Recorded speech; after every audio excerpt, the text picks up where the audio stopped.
আসসালামু আলাইকুম everyone, welcome back to another new video. I hope সবাই অনেক ভালো আছেন। তো আল্লাহর রহমতে আমি অনেক ভালো আছি আপনাদের দোয়ায়। তো সিঙ্গাপুরে দেখতে দেখতে 2 বছর পার করে দিলাম। তো গত মে মাসের 2 তারিখে আমার সিঙ্গাপুরে আসার বয়স এবং ওয়ার্ক পারমিটের বয়স 2 বছর হয়ে গেছে।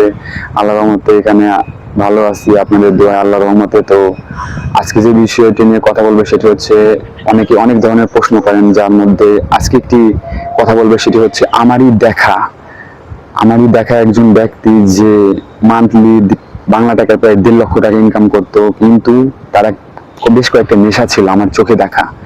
তো পরিশেষ তার সাথে কি ঘটলো সেই বিষয়টি নিয়ে কথা বলবো। তো সে মাস শেষে 1.5 লক্ষ টাকা ইনকাম করতো, কিন্তু তার কিছু নেশা ছিল, যেমন সে ড্রিঙ্কস করতো, মেয়ের একটা নেশা ছিল, জুয়ার একটা নেশা ছিল। তো প্রতিদিন দেখতাম তাকে। এখানে সিঙ্গাপুরে তো মদ, জুয়া, নারী এগুলো লিগেল, মানে আপনি চাইলেই করতে পারবেন। সেটা সেটা আপনার নিজের ব্যক্তিত্বের উপর ডিপেন্ড করে, আপনি করবেন কি করবেন না। তো সবাই কিন্তু এরকম না, হাতের 5টা আঙুল যেমন সমান হয় না, প্রত্যেকটা মানুষও সমান হয় না।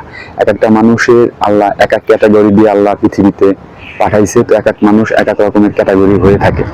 তো আমি দেখতাম সে প্রতিদিন ড্রিঙ্কস করতো এবং ঠিক মতন ডিউটিও করতো না। আবার দেখা যাইতো যে সে ক্যাসিনো খেলতে যাইতো, নারীর নেশা ছিল। তো সে কিন্তু দেখা যাইতো মাসে যখন 2-4 তারিখে স্যালারিটা পাইতো, বাংলা টাকার মোটা একটা অ্যামাউন্ট স্যালারি পাইতো, অথচ 2-4-5 দিন গেলেই তার টাকা নাই, এবং সে আরেকজনের কাছ থেকে ধার দিনা করে এখানে চলতো, দেশে টাকা পাঠাইতো কিছু। কারণ দেশেও তো ফ্যামিলি আছে, তাই না? তাদেরকে সে না চালালে কে দেখলো, সেটার কোনো উপায় নেই। তো সেই স্যালারিটা পাইতো এবং এখানে সে হিউজ পরিমাণে টাকা দিনা হয়ে গেছিল। এর কাছ থেকে ওর কাছ থেকে হাওলাত নিত, ড্রিঙ্কস করতো, জুয়া খেলতো।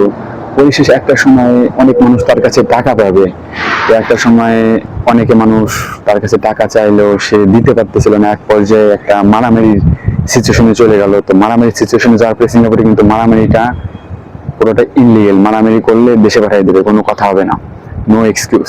তো যখন মারামারিটা করলো, দেন কোম্পানি তাকে 2 দিন পরেই দেখলাম দেশে পাঠিয়ে দিল। তো যখন সে দেশে গেল, দেশে যাওয়ার সময় সে শূন্য পকেটে দেশে ফিরছে, অথচ সে 10 বছর 12 বছর সিঙ্গাপুর করছে, মান্থলি 1.5 লক্ষ টাকা ইনকাম করছে, অথচ দেশে যাওয়ার সময় শূন্য হাতে যখন দেশে গেল, তো যখন সে খালি হাতে দেশে ফিরলো, তার পরিবার কিন্তু তাকে কখনোই গ্রহণ করবে না। বিকজ সে দীর্ঘ 10 থেকে 12 বছর সিঙ্গাপুর থাকার পরেও যখন সে খালি হাতে দেশে ফিরলো, তার পরিবার আছে, পরিজন আছে, কখনোই কেউ এটা গ্রহণ করবে না। তাকে অবশ্যই অনেক প্রশ্নের সম্মুখীন হতে হবে যে তুমি এত বছর বিদেশ করছো, অথচ তোমার কাছে কোনো টাকা নেই, কি কারণে?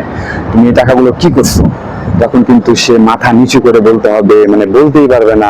তাকে অনেক ধরনের অনেক কিছু বিকল্প রাস্তা নিতে হবে, যে হ্যাঁ এটা করছি সেটা করছি, সেই নামসাম বুঝ দিতে হবে। তো একটা কথাই বলবো ভাই, আপনার আশেপাশে দেখেন যারা বিদেশে আসেন, তো সিনিয়রদেরকে বলতে হবে না, যারা নতুন আসেন তাদের উদ্দেশ্য করে বলতেছি, যখন দেখবেন এই ধরনের সিচুয়েশনে পড়ছে কেউ, তাদেরকে দেখে অবশ্যই শিক্ষা গ্রহণ করবেন।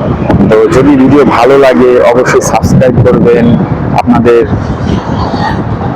তো আজকে ভিডিওটি পর্যন্তই। সবাই ভালো থাকবেন, সুস্থ থাকবেন, আল্লাহ হাফেজ।